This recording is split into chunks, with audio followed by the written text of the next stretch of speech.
well right now. So I'm gonna post it. Okay. All right, so there we go. Here we All go. right. There are some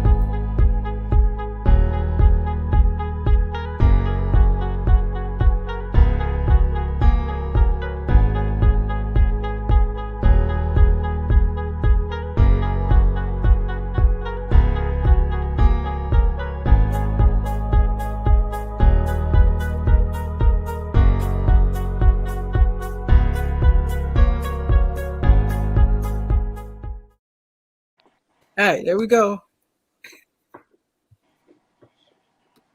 We're live, y'all. All right. Go. Hi. Hey, hey, hey. I didn't know if you wanted to do introductions, Gary, or just jump straight into thoughts. Have at it. All right. Well, hello everyone. My name is Crystal Wade, and I'm assuming by everyone in this group, I'm divorced. And so just kind of like some things that I jotted down in reflecting about today. And I kind of heard some of the conversation before I was able to get admitted into the live. I definitely agree that like we don't want to encourage a divorce. No one ever gets married with the intention of separation. But I do think that when you've exhausted all of your options and that it is an unhealthy relationship, at that point, it is very important to not lose yourself and to find a way out. I don't think divorce is necessarily a bad word. For me personally, very personally, it equates to the word independence because of the nature of my relationship. And I would just say that to anyone out there who is looking to explore that as an avenue of separation, it's just really important to know all of your rights, particularly when you have children involved. Okay. Absolutely. And I can honestly, just to piggyback off of what Crystal said, I went through a divorce with 3 children. Um, and it was a little invasive into like our relationships with our children. Like it's hard for a lot of people to understand, like legally, why my children have to spend some holidays away from me. And I try to get them to understand that we have shared custody, so they're just as much as mine as they are his.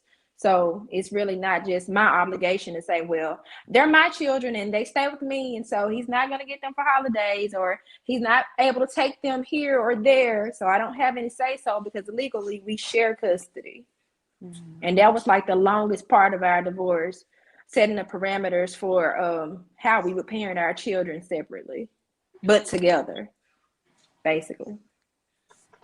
Yeah. And I will add as well, like with the legal aspect of it, a lot of times, when people get divorced, I've been divorced twice, y'all. So a lot of with the I only have children from my first marriage, 3 children. And a lot of times when people go through divorce, like we try to have our feelings and emotions and all that stuff involved, and we end up making a lot of mistakes because of that, because we're still emotionally attached to that person, really. And we get a lot of our feelings and emotions involved. And a lot of times we could alleviate a lot of stress um, out of getting a divorce by just simply getting an attorney or getting a Right. lawyer and making sure that you're doing things legally that need to be done. My godmother, she passed a few months ago, but what she told me to do, she said, "Baby, what you got to do is you got to get this hard right here." She said, "Hold your arm up." She said, "Put it under your arm and tuck it under, and do what you need to do for you and those children." Okay, so I suggest if you're going through a divorce and you're trying to do little things on your own, and you just wearing yourself out emotionally, you're gonna be stressed. You're gonna be arguing back and forth. It's gonna be heated. It could get real nasty and ugly. It got nasty and ugly. I'm telling y'all. Just get an attorney. Let that attorney fight all your battles and answer.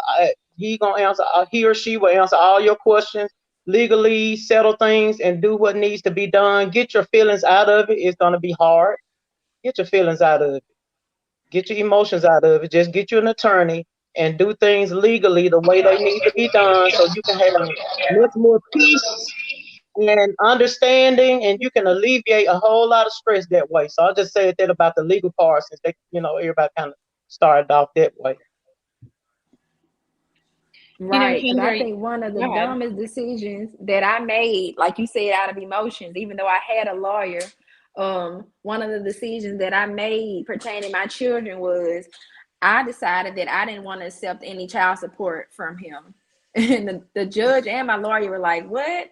And I was like, "Yeah, we don't need anything from him." And he was like, "Well, once we sign these papers, there's nothing you can do. Like, this is a legal binding document that's going to say that you do not expect any child support from him. You can't go to Human Resources in Mississippi and ask them to now put papers on him, because we have a document here and it's legal and it's stating that you don't want anything." And I was like, "Well, I don't want anything." And so now he's not obligated, but he still, does some things. Right. I'm kind of surprised that the court allowed that. That was one of the things that my lawyer had advised me was saying something about nominal child support and everything like that. I did want to lean into what Kendra said though about like not doing it alone. I think I've always like prided myself on being a very independent person and thinking like I could just take on the world. And it was through this process. This was one of the most trying processes, obstacles of my life. It was a very contentious separation. It took almost 3 years to fully divorce. And I think that's when I really realized that like having your village and your tribe and your people that you can lean in on, and that's important, like to accept the help, right? Because if you're independent and you don't like taking help from anyone, it feels kind of like you're having to swallow your pride.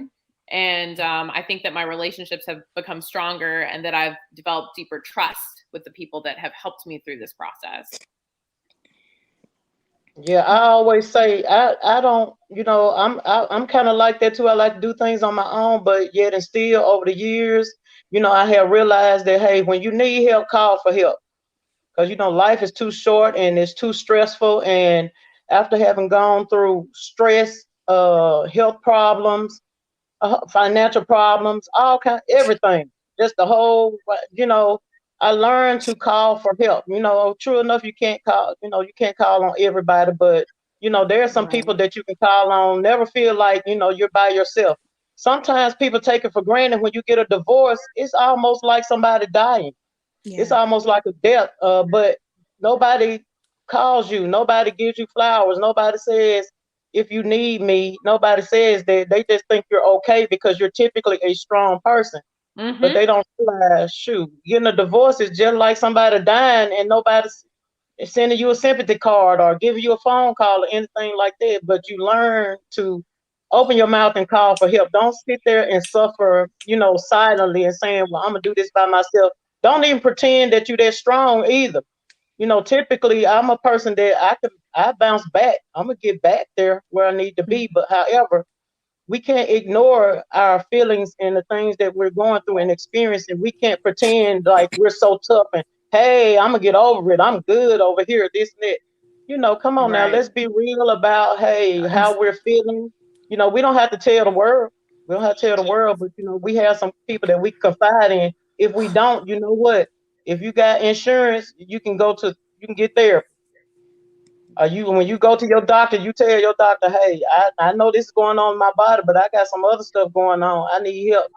They'll get you some help. They'll get you counseling. They'll get you therapy. If you need it, hey, let's do it. We know prayer changes things. We know we go to God with everything, but we need some people too. That's why God have people in place. And just like you need help for your body, sometimes you need help for your mind. Sometimes you're going through certain things and it's stressful. You need some help. Hey, when you need some help, if your breathing gets short right now and your heart start beating fast and you can't hardly breathe, you're going to call 911. You're going to call for help. Same thing when you're going through in your emotions. Don't be afraid to call for help. Acknowledge how you feel and just try not to pay attention. Try not to let other people judge you by saying everybody's different. I just say everybody's different. Everybody have different emotional capacities. Everybody has different personalities. Some people can go through things and hey, they got through it. It's fine. They're fine. Some are not. I Yeah, don't think it's right to totally. be judging people about how they feel after divorce. Shoot, some be so glad to get divorced from that person. That person caused them so much trouble. They hit the ground running. Shoot, they ready to throw a party. Because they feel that they have their freedom now. But for some, it's not like that. And so we can't, everybody run their own race. Everybody has their own journey. We have to be sensitive to those who are really struggling and have a hard time. Y'all see me now, but you didn't see me then. Mhm. I'm strong. My voice is strong now. I'm talking with faith, confidence, whatever. Baby, I had some days on. I'm talking about I saw one big towel out, and the children bring me another towel to sob out. I've had days. And so we all have days and times where, we're not going to be at our best. It's okay. It's okay not to be okay. And it's okay to get help. Everybody need help. Okay. And so I'm going to stop right there. Yeah. Is And just like D Kendra D ain't said, that D? hey, Go ahead, D. We want to hear what you got to Hey, say, D. baby girl. hey. And just like Kendra said, about the help, I think the biggest thing from this topic, life after divorce, there is life after divorce. And Amen. I think I found my voice once my marriage ended. I didn't know that I was as strong as I was. I didn't know that I was as powerful as I was.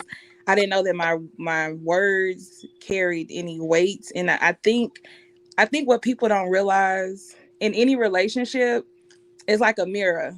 So when you get in a relationship with someone, you're mirroring, you can see what's in you that needs to be fixed. And I think that was the biggest thing, was the demise of my marriage, where, and I'll just give a backstory on me, my personal testimony with being married.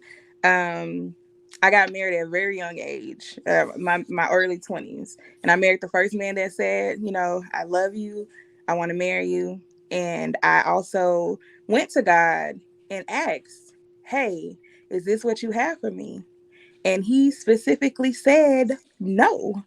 So in my disobedience and wanting to be accepted and loved so bad, I walked into something outside of my timing, and I entered into one of the most, I don't know what to call it, but it was very debilitating. And so I entered into a marriage. I did that for 5 years, just a lot of things. And so what I learned from that was I had a lot of trauma. He had a lot of trauma.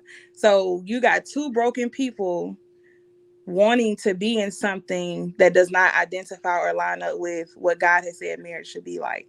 So coming out of that, and it was hurtful when you grow up, when you have childhood trauma of abandonment, abuse, just things that you've seen as a child, or just anything, you attach all of those things to what this was. And so I looked for him to probably be a savior. I looked for him to show up for me in ways that no one has showed up when he couldn't.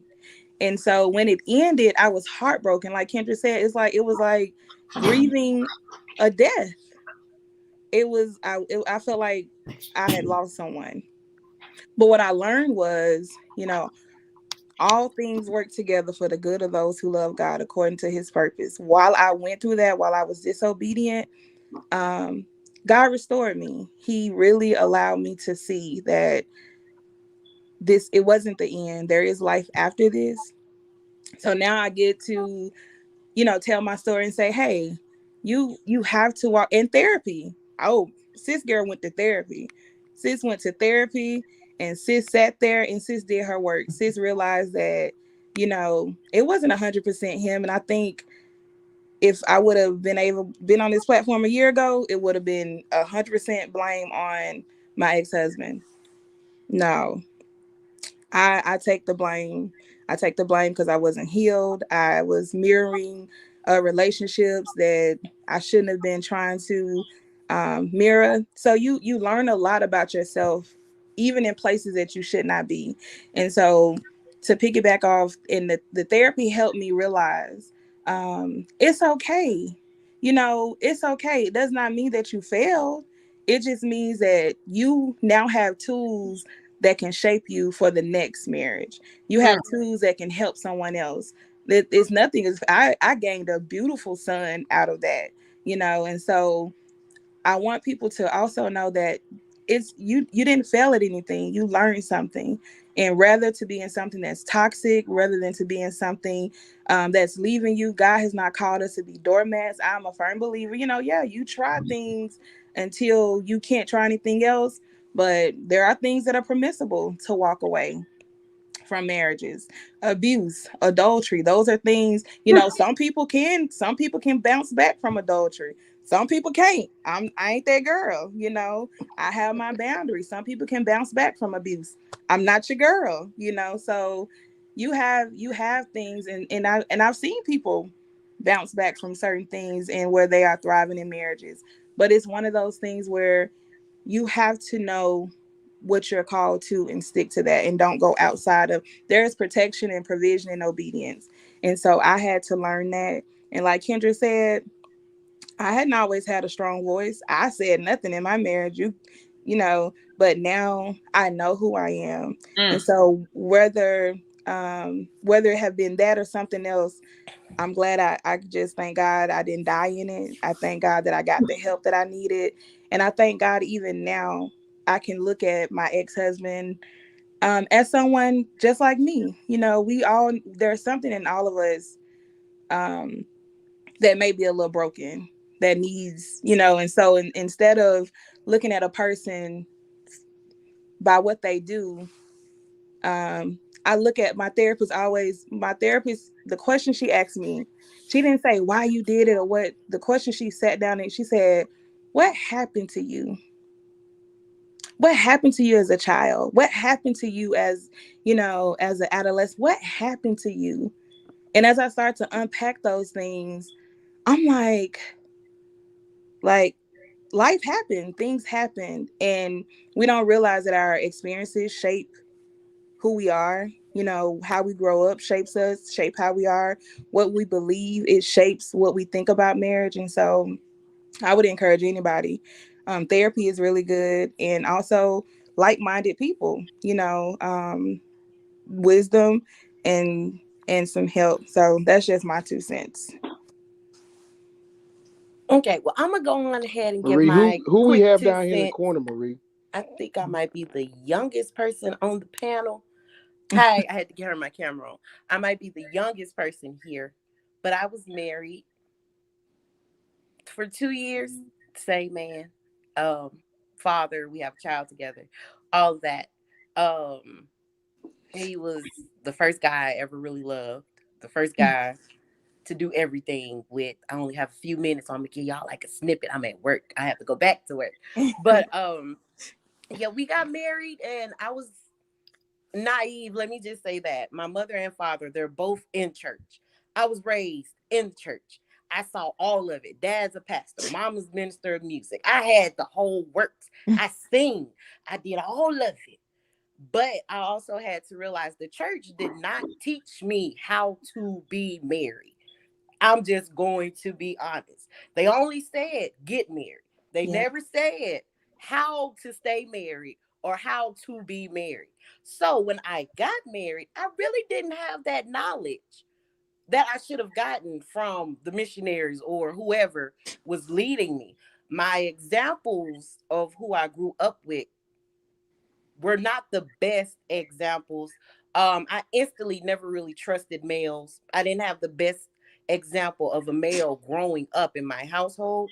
So instantly I was just like, all men are dogs. If you mess with me, I'm done with you. Stuff like that. I was hot-headed, very high-headed, still a little high-headed, but God's working. So when I got married, I was just like, oh, it's gonna be great. We're doing this the right way. We're doing this the God way. I had no idea what I was getting myself into. I was 25 when I got married. I was separated by 27, 28, somewhere in there. We was separated. And I was just like, Well, God, I did it right. You know what I'm saying? The people in the church said, get married and don't sin, don't do this and don't do that. But I had some stuff in me that wasn't right. So the stuff that was in me that was not right spilled off into my marriage. I had daddy issues, major, super, super deep dad issues. And my father was a pastor. My father is a pastor. He's still an active pastor. So when I got married, I was like, I ain't gonna marry nobody like my daddy. I know that. So when I got married, I was just like, if he's the provider like my father, I should be okay. Because one thing my father was a provider. We never went without. And I always felt like, oh, well, if he's a provider, I'm okay. I'll be all right. Because that's what my father was a provider. May not have been the best guidance, may not have gave the best guidance at that time, but he was a provider. We never went without. I don't know a day we went without. So when I got married, I was just like, well, if he does this, that, and the third, then I'll be good. I'm marrying the man I got my child with, and I'm doing this. And if y'all hear me moving a lot, it's because I'm trying to set up my phone. But I was just saying, I married the man I had my first child with, and I did this and I did that, and we're setting ourselves up to be great. But I had childhood trauma. Didn't get it. So when I got married, it was bad. It was extremely bad. Because any little thing would set me off. Anything. And with the man that I was married to, he was just one of those, I'm not finna deal with that. I'm not finna do it type of man. And he was, I don't know. I wish I had like the right words to say. He had some stuff too. That's all. But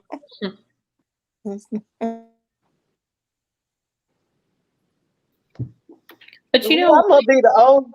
She still talking. Marie, I'm gonna be the oldest somebody on here or something. Why you say that again? But she said she was the youngest. I'm trying to say, I bet Marie set me up and made me the oldest person on here. Can you all hear me?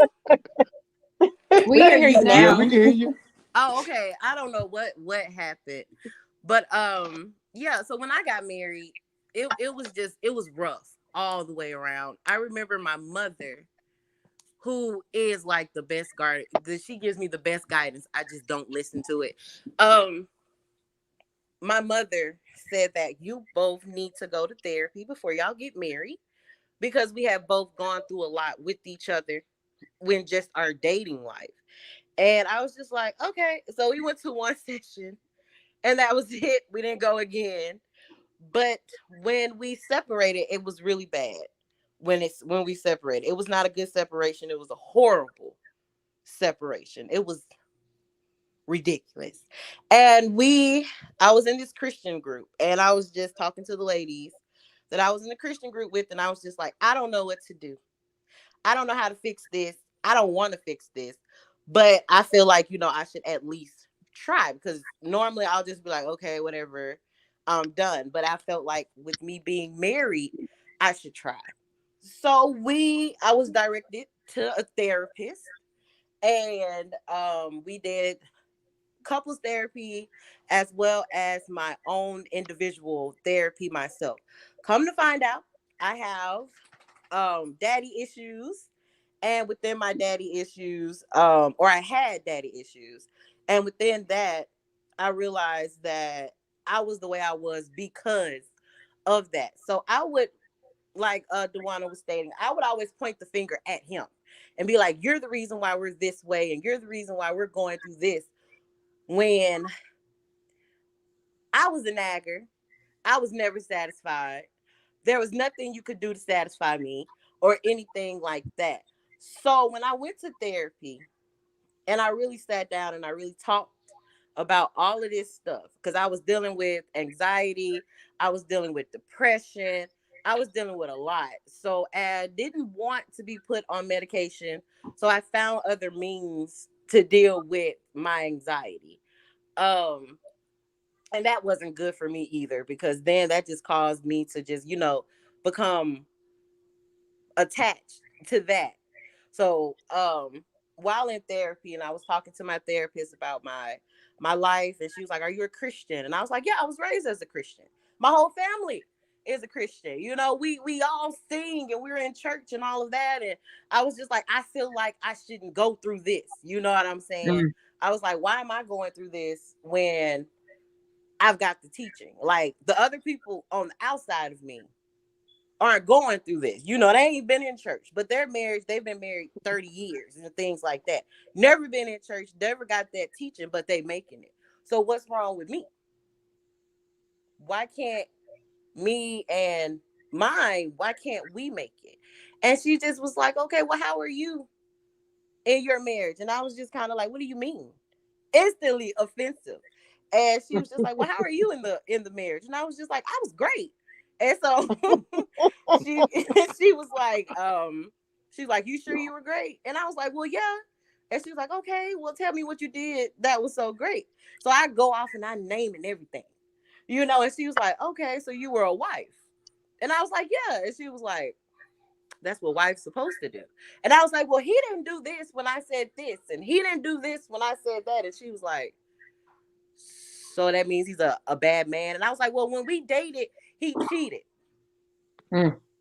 He had other children and things like that. And she was like, okay. But she was like, so why did you marry him? If you already knew he had children, why did you marry him? And I was just like, well, because I love him. And she was just like, if you're going to be in it in all colors and all shades. She was like, I guess you thought you went in and you was just like, God was just going to wipe everything away. And you didn't have to do nothing. And I was like, yeah, that's what he's supposed to do. And she was like, that's not how that works. I'm in church. I'm from the church. But I wasn't taught the right stuff. So when I really sat down and I had to go through a whole enlightenment, I had to really debunk everything that I was taught in the church. I had to debunk everything because I'm just like, wait, but I thought, wait, if I did this, but they told me, all I was told was if you're cooking, if you're cleaning, and if you're doing all the stuff you're supposed to do as a wife, you should be fine. I had no idea. I had absolutely no idea that I had to do so much in a marriage. So I went into my marriage unprepared. I can't even sit up here and front. I can't, like he wasn't a good man, because he was. He definitely tried. I was just hurting. This is just me. This was my experience. I was hurting from stuff that I hadn't healed from, wasn't trying to heal from. I just swept it under the rug and I just kept going because you have to keep up that appearance. I've come to realize that a lot of people that I emulate had a lot, or that I looked at as people that I looked up to, had a lot of problems that I didn't know nothing about. So I'm like, okay. So if they're going through this behind closed doors, and I'm going through this behind my closed doors, then ain't nobody perfect. Because at this point in my life, I felt like all Christian marriages was the marriage you were supposed to have. I really did. I thought that was what I was supposed to do. What I saw was what I thought I was supposed to do, but I had no idea what I was getting myself into. So therapy really gave me a lot of insight. I think, and I was divorced. I am most definitely still divorced. However, God has honestly worked some stuff out between me and my estranged husband. And he's still continuing to plow and work some things for me and my husband. And this time, I'm letting God do it because I feel like, well, I know this time I have the tools to get to where I need to be this time. And if it doesn't work out or whatever God wants it to be, that's what I'm letting God do. I'm not putting my hands on it this time because I'm a person, I want to put my hands in it, but I'm learning that for God to do whatever he needs to do, I have to take my hands out of it. When me and my husband separated, I was living in Jackson and I was talking to my mother, came to see me. She knew what was going on. I had been giving her bits and pieces of what was going on. My mother came to see me. She always knows when something wrong with her children. She came and she saw me and she said, if you need to come home, come home. I was like, well, I don't want to come home because I'm going to feel like a failure. But she was like, if you don't come home, you're not going to get better. I went home. Did not want to be back in Greenwood for nothing in my life because what is in Greenwood? Absolutely nothing. So I had to go back home. And I'm like, man, I done did all this stuff with this man. I done did all of this. We done built so much. And now I just got to let it go. And come back home and live with my sister and her 2 kids and her husband, me and my son. We going from our own apartment, our own place. We had our own life to being in one room. Me, my son, and my dog, because I have a dog. I was so depressed because I was just like, this was not supposed to be my life. This is not what I had planned for Gabby. This wasn't supposed to be me. So I went through the motions of going back home. I had to become humble. Once again, God had to humble me again because it's been a few times. God has had to humble me. But this time he really, when I say really humbled me, I mean he humbled me. I lost my job. I had went from a good paying job. I had a great job. And I lost it instantly. I was like, what? So what I'm supposed to do to surprise, everything falls on me now. So what am I supposed to do to take care of my son? So I go into depression about that. I have a car I can't pay the car note on. What I'm supposed to do about that? I don't know how I'm supposed to supply me and my son a place to stay. And I looked everywhere in Greenwood. There was literally no place to go. So I was just like, all right, you done brought me back home. This is me and God talking. I'm like, you done brought me back home for what? Like, this is me. This is exactly what I said. It's like, God, what you bring me back here for? Why am I back in Greenwood? What am I doing here? Are you serious? And I used to cry every morning. And when I moved in with my sister, and my sister is my witness, I cried every day. And I was just like, she was like, what's wrong? I know what's wrong. But she's like, why are you crying every day? I was just like, I had so much planned. My son don't want to be here. My dog is acting crazy. I can't afford a lifestyle that I used to have. All of that. I'm just like, God just took it all away. And I'm just like, but y'all telling me he loves me. But my husband gone, my apartment gone, my job gone. I can't supply, I can't pay my car note. I can't do nothing. So I'm still supposed to have faith that God gonna work this thing out. I'm still supposed to believe that he gonna work it out. So I'm in therapy. I had a real tough therapist. She was a Christian, but she was a tough therapist. And she made me see myself for who I was. I was uppity, completely uppity. When I say God humbled me to the point to where I ain't had nobody else to turn to but him, that was it. And God was just like, all I wanted you to do was to know I was your source for everything. I had to take everything. When God took everything, and I just was like, all right, God, you done took it all. And you saying you can give it back to me 10 times fold. I was like, you know what? I'm going to stop complaining, and I'm going to just pray. I'm going to just thank you for what you've given me and my son. Because we could be out on the street, but we living with my sister. We still got food. I'm still able to drive my car. And I even thought, I felt like I was blessed because even though me and my husband were estranged, he still paid every bill that I had. He never stopped paying none of my bills. None of them. He still financed our son, never stopped. None of that. I didn't want him to do nothing for me. As long as he was doing for what we created together, I was fine. But car never got repoed. He would always just send me little money and stuff like that. And I'll just be like, all right, whatever. I don't care about this man. He did this, that, and the third. I don't care about this man. But God was just like, I'm trying to show you. He's like, you so hard-headed. And he was like, and I'm trying to show you. I just need you to listen to me. So I calmed down. I calmed my spirit down. And I was just like, all right, God, I'm going to listen. I'm going to listen. I'm going to listen. I'm going to listen. Once I listened, I got a job. A nice little job, you know. Nice little work from home job because I refused to go back out into the world because I was used to working from home. Nice little work from home job. I'm working. And then, you know, God was like, okay, it's time for you to look for an apartment. And I was like, okay, well, there's nothing in Greenwood. And God was like, well, go out of Greenwood. So I started looking outside of Greenwood, found me a nice little place. And I was like, okay, this is cute. This is nice. This is me. Okay.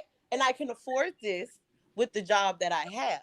So my credit is whack. My credit was ridiculous. And I was just like, you know what? I'm still going to apply. I was like, God, you're going to work it out. I went and I applied. I got approved for the apartment the same day. And I was just like, all right, great. You know, I got the phone call. Oh, you're approved. Yeah. I go to work. I'm fired. I was like, what? I just got a job. What are you talking about? I'm fired. I just got this apartment. I've been working for y'all for about a month or so. And y'all firing me already? So I was just like, ooh, if this is a test, I don't like this test. But instead of complaining, I instantly went into prayer and I was like, all right, God, you got me the apartment. Because I know that ain't, because my credit was just chopped. I was just like, God, you got me the apartment. You're going to have to help me keep the apartment that I just got approved for. So God was like, if you trust me, I got you. I trusted God. The lady was like, you're fired. You're this. Never got an explanation. Never was told why. I was just fired. So I was like, all right, I'm crying, but I'm on Indeed crying and filling out applications on Indeed. I'm crying. I'm just like, well, you know what, God, you said keep applying. So I went. I kept on applying. I applied for another job.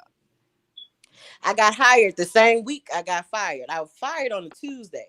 I got hired for another job on a Friday with higher pay. So I was like, all right, God, you good. You fixed that. All right. My belief is coming up a little bit more. I'm coming. So I'm like, all right, God, well, you got to help me move this stuff. God placed somebody in my life to where I could go get the stuff that I needed to move out and move to where I needed to move. All in the same time, I'm still in counseling, individual counseling, and I'm in counseling with my husband too. At this point, I wanted nothing to do with my husband. I was in counseling individually by myself. My husband set up the counseling session. I almost fired my therapist because she made me counsel with him. I almost fired her because I was like, why would you take him? Why would you take his case? And you already talking to me, knowing how this man has done me. Why would you take his case? And she was just like, because God told me to take his case. And I was just like, God ain't told you that. I was just like, but whatever. So I was not open to the therapy with him. I was open to the therapy with me, but I wasn't open to the therapy with him. So I'm still in therapy. She's still fussing. I'm very hard-headed. I'm so hard-headed. So I'm in therapy. So, I'm still going through therapy. We get towards the end of therapy. What's your, and she says, do you want to reconcile with your husband? I said no. And my husband said, do you want to reconcile with your wife? He said, this is the only woman I want to be with. And I completely told him, I was like, I don't want nothing to do with him. And I slick don't want nothing to do with you. This was me to my therapist. I was like, I don't want nothing to do with nobody. Gabrielle. I want everybody to just leave me alone. So when we got done with that, me and my husband had no communication outside of our child. I said nothing to this man. If it did not concern our child, I said nothing to him. I'm living my life. God has blessed to where I'm on my job. I love my job. I still have this same job. I was promoted within 8 months of being on this job. God was just blessing. I was making more money than I had ever made in my entire life of working. God had really blessed and God had really stepped in. But God kept bothering me. And I was just like, I don't want to hear it. Like whatever. Whatever you're talking about. On a certain situation, God kept bothering me about it. And he was like, you know, this ain't where I want you to be, but I'm gonna let you go. I'm gonna let you keep going. So he let me keep going. And I kept Can she hear going. Marie? Can she hear him? Yeah, she can. Wait. Hold on, man. Gabrielle. What happened? Gabby. Okay, hold on, baby, Hold that one because thought. We got one more Alan person trying that to say needs to something. get He in trying right to say quick. something. I'm sorry. I'm sorry. Well, look, you, hey, Gabby, Child, Gabby, you took us through your whole therapy, Gabby baby. took us I think I through. sat on couch with you 4 times. I love I'm it. sorry. I'm just saying that God really blessed. God really blessed me after my mess. Hold on. Let Marcus, his name Marcus Marie. Marcus, go ahead for a second. Because we probably got about 10 more minutes before we get off. Because we're doing it for an hour. And I know somebody else probably want to add a couple more comments before we get off. Here. Go ahead, Marcus. Thank you, Gabby. She gone? Thank She's you, gone? Gabby. But Gabby gone? Yeah, I think so. Okay. She said she had to probably get back into work too. Okay.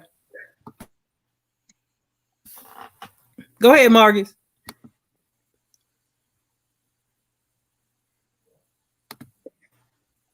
Can you hear you? What Marcus there? Marcus, he on here. Oh, yeah. I don't see him. He right Marcus, we ready for Oh, yeah, I you. see him. Okay. Do you got his mic muted or something? No, it ain't muted. Can you hear us, Marcus? He might have stepped away for a moment. And it probably just a picture up there, ain't it? You know what? That makes sense. I'm getting ready to say, I'm about to show y'all his life after divorce, because I'm getting ready to go.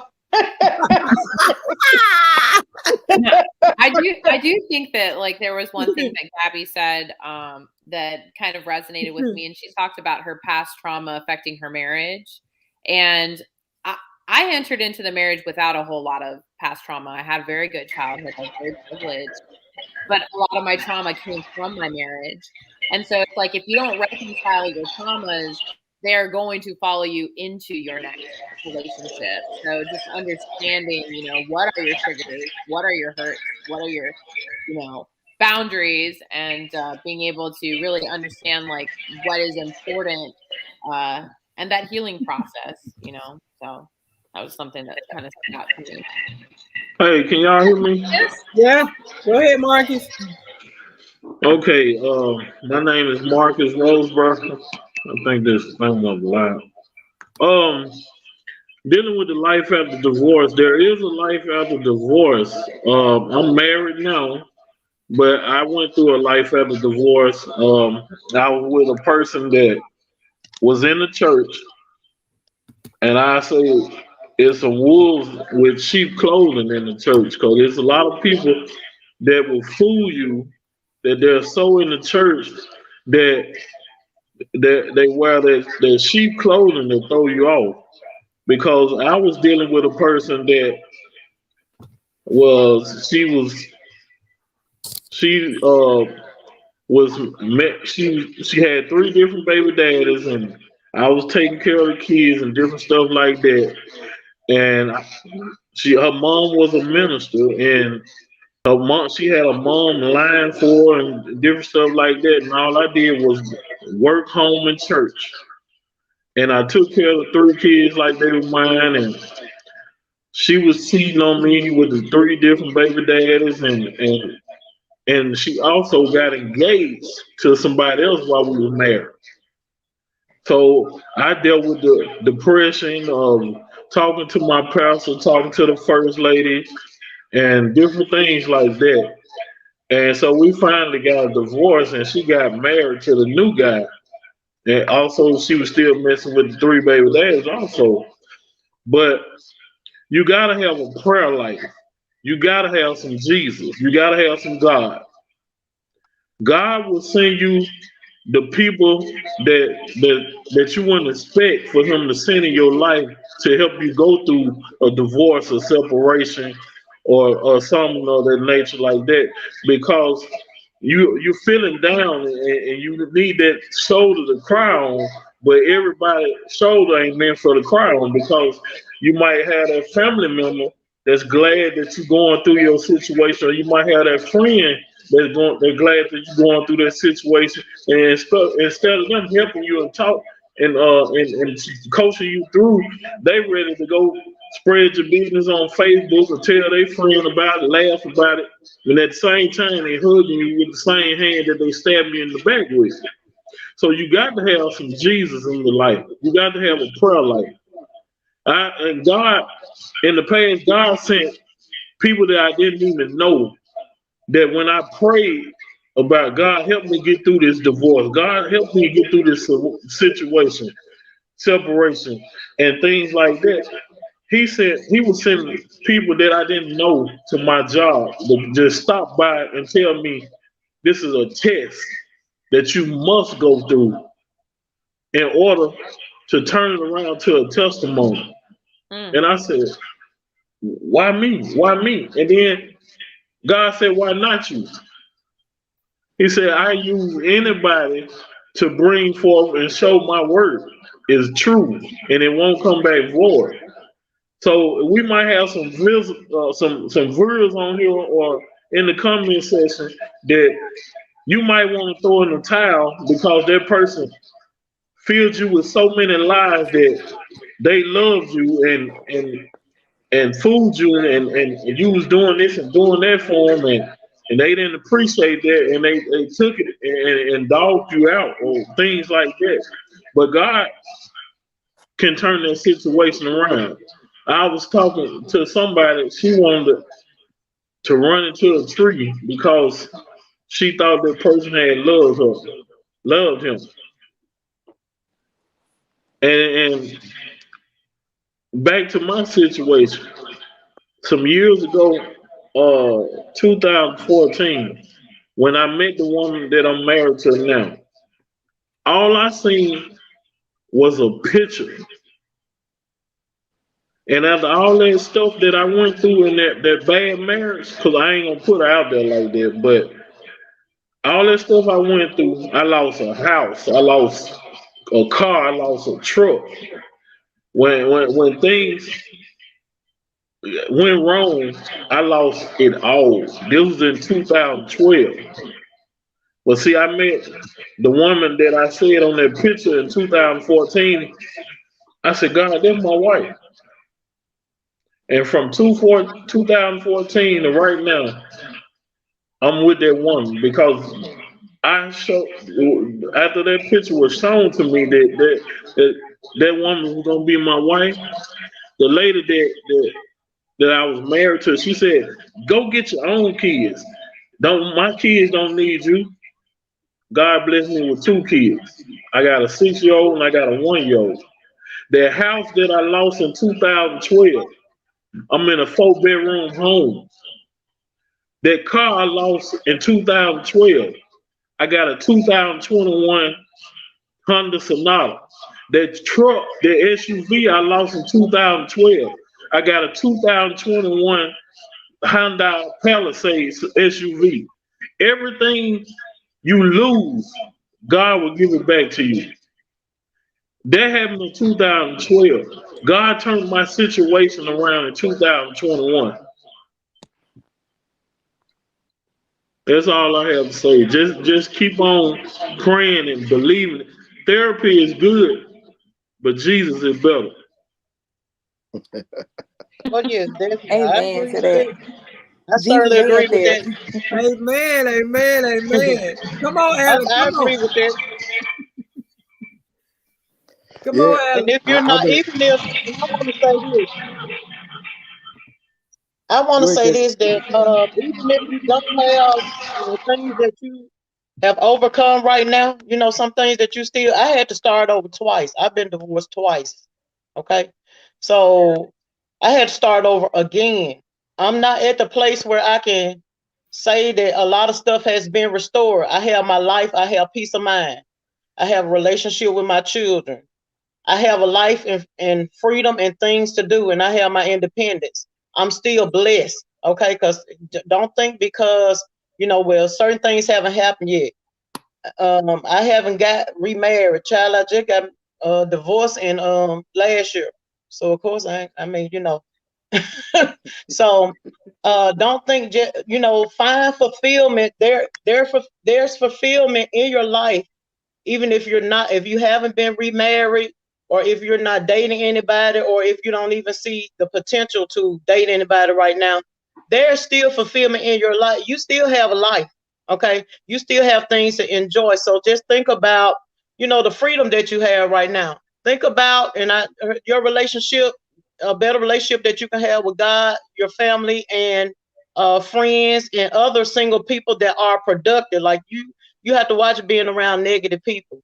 And sometimes when you're single, and then I've been divorced twice, so some married folks don't let me in their circle. I'm just gonna be honest with you, because some married people feel like you married, you hang around married people. Don't let that person been divorced twice. You don't want to be around her or whatever, because they feel like you may poison somebody or something like that, or do something wrong in their marriage or whatever. So sometimes there's certain people, singles, that you can't be around. Sometimes some married couples will no longer let you in their circle. I'm a former first lady. I used to be the pastor's wife. I used to be the evangelist. I used to be the leading the praise and worship, teaching the Sunday school. I used to get when I went to church, everybody put me in the ooh, there go first lady. They put me in the high seats. All that, after I got divorced from the pastor, all that stuff changed, child. They put me in the line. They ain't let me sit at the table no more. You go to the anniversary, you sit at the minister white table. You sit at, baby, they told me one time I was associated with this church when I was married for years. I had helped them with their praise and worship team, liturgical dance team, because I used to do all that kind of stuff. And they told me I was standing getting ready to go to where I usually sit at their anniversary stuff. So they told me I could no longer sit there because I wasn't married to the pastor anymore. So, folks are people don't tables are, turn on you. But sometimes people don't realize the effect, that that has on you when people start treating you differently. Like the circles of people that I had been around, I was no longer accepted because I was no longer married. I was no longer the pastor's wife. I no longer wore the hat and the heels, and I didn't have the title and all that anymore. So, I wasn't accepted in a lot of circles and a lot of people. So sometimes you have to adjust and change, the people that you are around. You have to get around people who are speaking positive. Just because people reject you doesn't mean God don't have nobody else to be in your life. So there are other people. You have to sometimes accept who God's seeing, rather than, to think about the people or focus on the people who are rejecting you, or the circles who are rejecting you, because you no longer. I used to have a high income. I used to drive a brand new truck. I don't drive that anymore. I don't have the same income I had anymore, but I'm still blessed. You see what I'm saying? So you have to look at what you do have, how things could have been if you would have stayed in those terrible marriages. And sometimes it's not, you have to work on yourself, true enough, but sometimes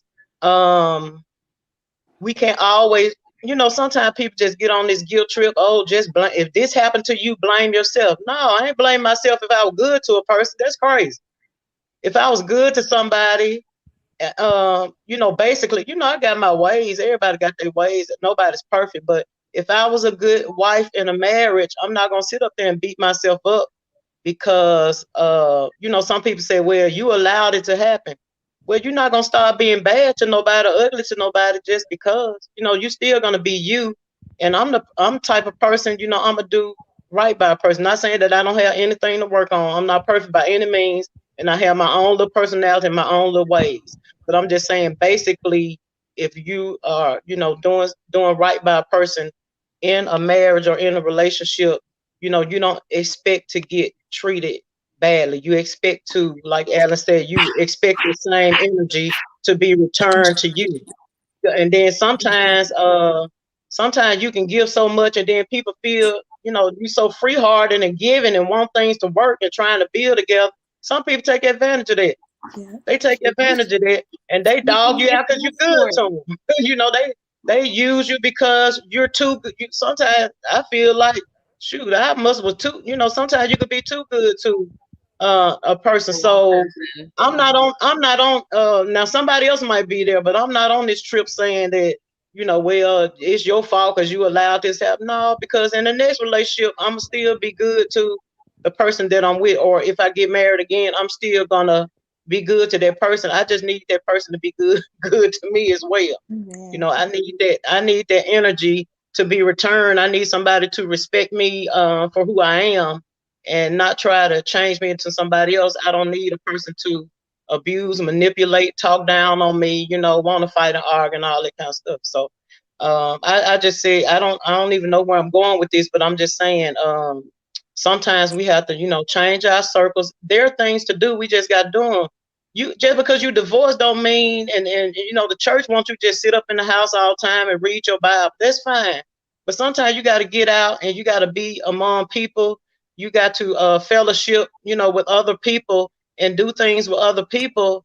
And so you won't be isolated. So you won't be in a place of isolation. I know like sometimes people try to religiously, first of all, people, they talk against divorce in any way, shape, or form. But I feel like if somebody is abusing you, misusing you, and cheating on you and stuff like that, you're not, first of all, let me tell you something. You're not going to hold me in something if I know what go on behind closed doors. Like even as a pastor, why you have to cover up stuff and uphold this image. Look, I don't care about an image. I don't care about posting pictures. You post all the pictures you want on Facebook. I'm getting out of this mess.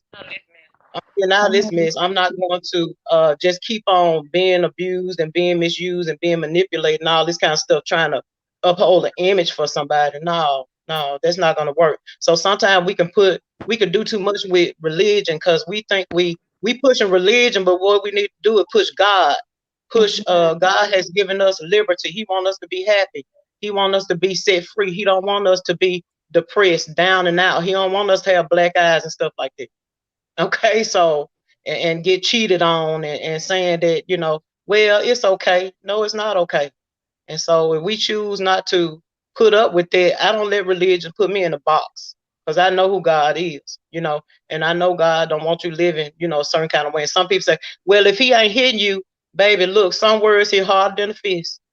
I guarantee you some of them bruises will go away, but I guarantee you them words going to stick with you. You're going to really have to get delivered to get those words and stuff and the things that were said and done to you out of your head.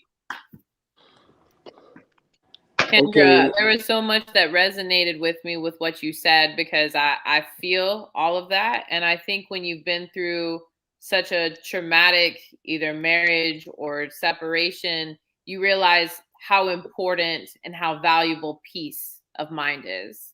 That is one of the greatest lessons I have learned in life after divorce is that my peace, and now I even advocate for it in my work. If my work is not giving me peace, like, I'm sorry, I'm going to start looking somewhere else. Like my peace of mind is so important. I'm not willing to compromise on that anymore. So thank you for sharing. Okay. I'm gonna speak. I think I'm the last one to kind of like give my little spiel. But here's what I want you guys to do when I finish speaking. After all is said and done, give the people one takeaway that you feel like it's not a lesson. If it's a lesson or something you learn, keep it like to 1 minute. Say something that you can say, hey, life after divorce for me was this. She said peace. You may have something else. You may want to add to that piece. But give the people one takeaway after I finish talking and saying something about life after divorce. And then we all going to give that last final takeaway. And then I'm going to pray at the end. Is that all right? Everybody cool? You heard that? Okay. All right. One thing that I noticed, I listened to everybody, and man, it was amazing. Enlightenment, Kendra, everybody. All you guys did a wonderful job. I must say that. If I was divorced, I would listen and say, Lord, let me learn from everybody that was speaking. Now, one thing, I've been married. This is my third marriage. I've been married. Took divorce. This is my third marriage. As I said, I've been divorced twice, and I'm in my third relationship. Now, given that said, I learned from each relationship something about me. not them. I learned about me. So in every relationship, my takeaway was learning about me more. Well, Alan, I don't think you need to do this in the next one. Or Alan, I think you may need to be more this way in the next one. Or Alan, I think you need to take a look at this in the next one. It was all about me. How can I make me better? Because in relationship, it's about making you better. You are your primal focus in every relationship after divorce. After divorce, my focus was on me. I couldn't change that person. I know I couldn't change that person. I know some things were bad. I know we had a different chemistry. I know it wasn't always perfect. It wasn't always them. Some of the stuff with me. And I had to accept my part. And then in my second marriage, I changed. But the person was so far removed from the relationship, no matter me changing, was not enough for her to bring her back to it. And so I had to accept that she didn't want to come back even after I changed. So we got as divorcees, all of us, my takeaway was learning more about me and how to become a better Alan. Because at the end of the day, God is not going to convict them. We going to stand in judgment alone. God going to say, he ain't going to say what your husband did, what your wife did. He will say, well, okay, what you do? What was your take? Even if they mistreated you, but God said, even like when it comes to abuse, we all know in this life, when it comes to abuse, run. Words, physically or mentally, abuse is bad. I totally get it.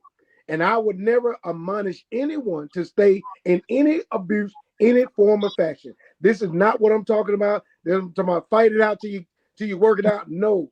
When there's abuse in the relationship, that's a different type of animal. I think you need counseling. I think you need an inner circle that will speak to you both. And if one of the person, whoever is giving the abuse, and see, here's the thing what people don't understand from any standpoint when it comes from a woman to a man. Emasculation can be abuse. Oh no, y'all don't want to talk about that. When you emasculate a man, that's a form of abuse. When a man try to assault your self-esteem, that's an abuse from a man's standpoint. An abuse from a woman is emasculating him. So it's different form of abuse that we all have experienced and may all have done. So what I want to tell the people, life after divorce is this: work on you. You are the end and the beginning of your next relationship. You are the end of the beginning of finding that mate that's compatible and loving you. And here's the last and final thing I want to say. And you guys get ready for your takeaway. I had to learn what my how can I say this? I had to learn what my non-negotiables. I learned my non-negotiable. And when I learned my non-negotiables, man, me, Alan, oh, this non-negotiable. No. My non-negotiables are non-negotiable. It meaning I'm not, what I took in marriage 1, I ain't taking the marriage 2. When I took in marriage 2, it's sure enough they come to marriage 3. If I had to be like the woman at the well, 5 wives, and neither one of them were mine, that don't matter to me. But once you find that person that understands your non-negotiables, you work as hard as you can with that person. You do all you can. Don't look for the next relationship. And that's one thing about being divorced. Stop looking for the next relationship. Work on it. Work on your now until it can't work no more. And when you don't create your mindset of looking for the next, then you're not setting yourself up for your now. I'm not looking for my next in my now. I'm looking for my now to be my now. And keep your mind focused on your now, not your past, not what you think you should deserve. Focus on your now. So once you learn your non-negotiables as a person, when you get to that next relationship, or when you get to your relationship, even in your now, you and that person need to have that heart to heart. This is non-negotiable. And if you can't do this, X, Y, and Z, we are not going to make it, period. Mm-hmm. So I say that as my ending statement, as divorcees, learning your non-negotiables, enter into the relationship fully healed and delivered, because it's some deliverance that must take place because you're so tied with that person. So you take on some of their attributes, whether you believe it or not. You have part of them inside of you. I never was a liar, but when I married a person I felt like was lying to me, guess what? I started lying. You take on that person's attribute. Right. Remember, marriage is a soul tie. You're tied with that person. It's a covenant, contract. It's a covenant. It's a contract. So here's the thing.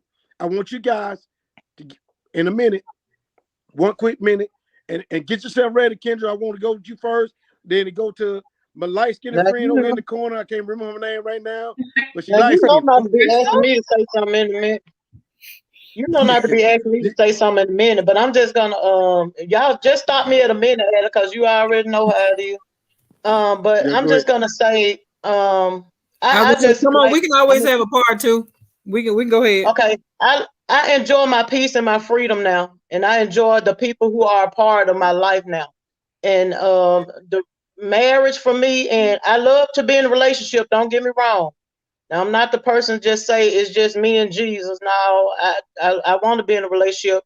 Someday I may want to be married, but it's not a priority right now because I'm kind of enjoying me. You know, I've always lived my life for everybody. I'm tired of it. I'm tired, you know, like I always give out, and end up on empty because I never get it back. So right now I'm doing like Fantasia. I'm kind of like I'm doing me because I'm finding fulfillment in doing me. I'm getting to know who I am, and I'm okay with that.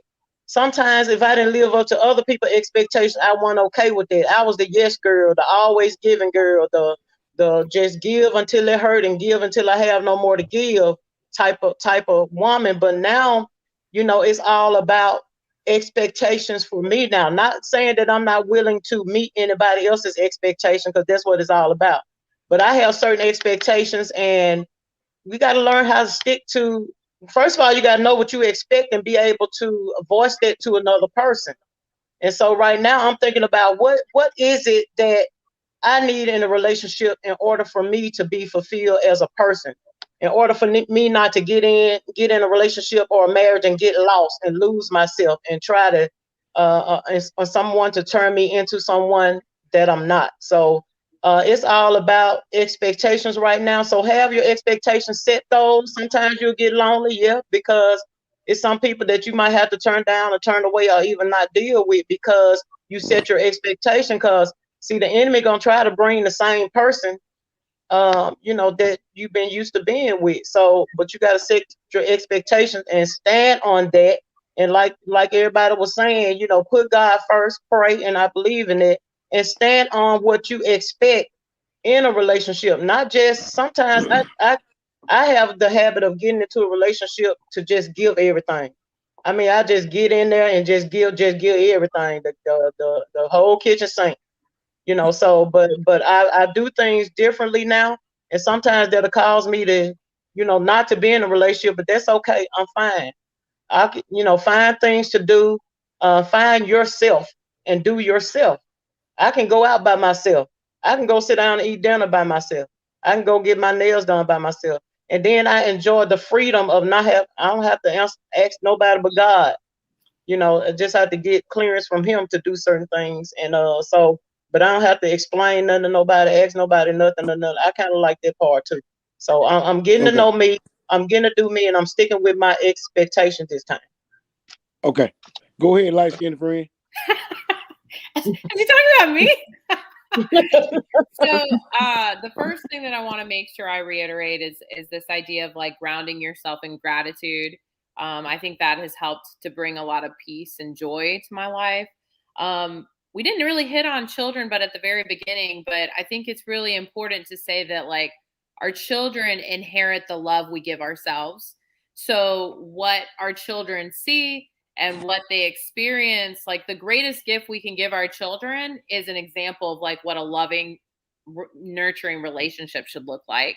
And so I'll just kind of leave it on that, is just making sure that we give ourselves and show ourselves that love, and we tolerate and expect a love that is going to honor not only ourselves, but really our children and generations to come.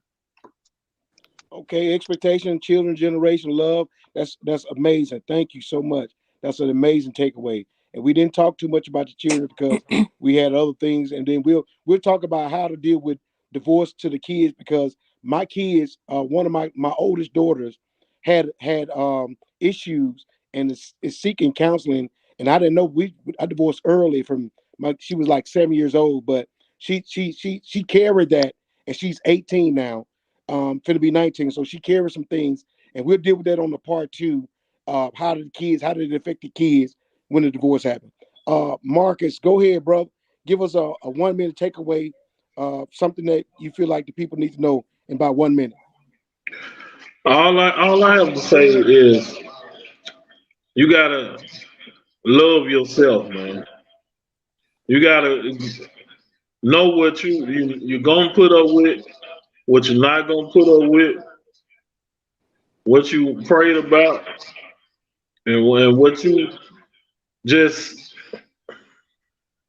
not gonna deal with. You just continue to love yourself, and don't take the blame for nothing that you know you don't have no dealings of blaming yourself for, because people try to manipulate you and make it seem like you was always the problem, and that's not so. So just continue to love on yourself, and God will send you everything you need. Amen, amen. And it sounds like you had a narcissistic person in your life. So that's a whole nother issue of marriage and divorce and separation. And so narcissism is deep, and it goes beyond what we all understand. And it's almost untreatable situation and mentality. So we that's a whole nother conversation right there, bro. D, part 3. I know, yes, right? Sir, that part 3, narcissism. D, come on with your takeaway, baby girl. Give us 1 minute. All right. So my takeaway is there is life after divorce. There is life to be lived after divorce. And my biggest takeaway is have the courage to walk away from what you know is pulling you out of your best self. The abuse, the infidelity, the adultery. When you know you're at the end of a thing, have the courage to say, I've tried it all. I've prayed. I've done everything that I can do. So to have the courage to step on the other side of what faith looks like, especially when you're getting that feel to say, I've done all I can do. Now I just have to stand and move. And I just want to say, when my ex-husband left, I lost nothing. It's been 8 years. I stay in the same house. I still, God truly took care of me, and he's restored my mind. He's done some amazing things. So my takeaway is to be courageous, be courageous, and go forth and do, especially in my case, when you know you've done something that you, yeah. So be courageous to be obedient and to do and to walk into the things that you know you're supposed to walk into, that will yield you, again, the things we talked about, the self-love, the peace, the non-negotiables and things of that nature, where you can see things clearly. So that's my takeaway. Awesome. And I think, Alan, yeah. Alan. And I want to say too, I just appreciate Gabby for, the things she said. A lot of things that she said, I can relate to her. So I know I was kind of being kind of humorous, earlier. That's just my way and what I do. So I don't want to, I don't want to leave her out, because I know she had to get off because she was working. But I think that everything she said was relevant, and I can relate to a lot, that she was saying, and a lot of things that she went through. So I do appreciate her being on tonight to share that. It takes a lot of courage to share personal things. A lot of stuff I don't share. I can't get into details about a lot of stuff because I be trying to save face, and I don't want to, do that to another person. And sometimes I be wanting to say something, but for the sake of not, telling a lot of details. I can't just tell a lot of details about things, but I do appreciate her being transparent and sharing with us tonight. Yeah, thank you again, Gabby. We thank you again, Gabby. Thank you. Awesome, guys. Hey, look, this has been an amazing life after divorce conversation. I think we said plenty for people to know that marriage is not a death sentence, and divorce is not a death sentence. So we all have came to the agreement that you can live after divorce, and you can move on after divorce. And here again, you can love again after divorce. It's all about doing the work that it takes for you to get back in the game, start loving again, start living again, and because all of us love relationship, and all of us have been married and divorced and will be married again. So we encourage you to keep your options open, keep your heart open, keep your mind open, keep your spirit open. Do the work to get you better. You can't work on them without working on you. Amen. And you got to always be positive and know that God has your back, and he will open the door when it's your season to be in a relationship. And he know that you are ready to work again, love again, be real again, and not carry all that baggage into a new place. So with that being said, we'll go ahead and pray, and we're going to release you from this line. And everybody did an amazing job. Thank you, Jock, as well. I just want to go back and reiterate that. Thank you, Jock, as well. Jock, thank you. Thank you, Jock. Jock Mitchell, she was on as well. Jock Mitchell. Oh, okay. Oh, he was. Okay. Yeah, she. So did who was saying something in the comments, Alan? Nobody said, because I can't read the comments on my phone. No, go ahead. I say I was just trying to make sure we mentioned any significant comments that need to be said or something responded to. Oh no, nobody say anything, but they just saying this was good. Okay. This was so good. Yeah. Y'all love the multiple perspectives. And may the Lord watch. May the Lord watch. May the Lord watch between me and you. Amen. Okay. Okay. Yeah. All right. So I'm gonna go ahead and pray us out, and if it be anything, if all minds and hearts are clear, we'll go ahead and dismiss from this part of our conversation. Father, we thank you for all you've done. God, we thank you for the moderator, Marie Gary. We thank you for all that she has done, and you using her, God, to bring this platform to many people that will be healed, delivered, and set free from the things that we have went through. Many testimonies come from this platform. And God, we thank every speaker that's been married and divorced, Lord God. We thank you for all that they went through. We thank you for the healing, deliverance. God, we thank you for all that they spoke out of their heart. God, we thank you for the peace. We thank you for the tone that was set. And God, we ask you to restore unto us all, God, the virtue that was expended on this live tonight, God, that when somebody watched the replay, God, it will bring deliverance. It'll bring questions that they've been had answer to. And God, it will take them to the place and the direction that they need to be, whether it be therapy, whether it be prayer, God, whatever it is, God, that you will release them to that place and know that is life after divorce. In Jesus' name, amen. Amen. God bless y'all. God bless you. Merry Christmas. Right. Thank you all. Thank you. All Appreciate it. All right. Okay.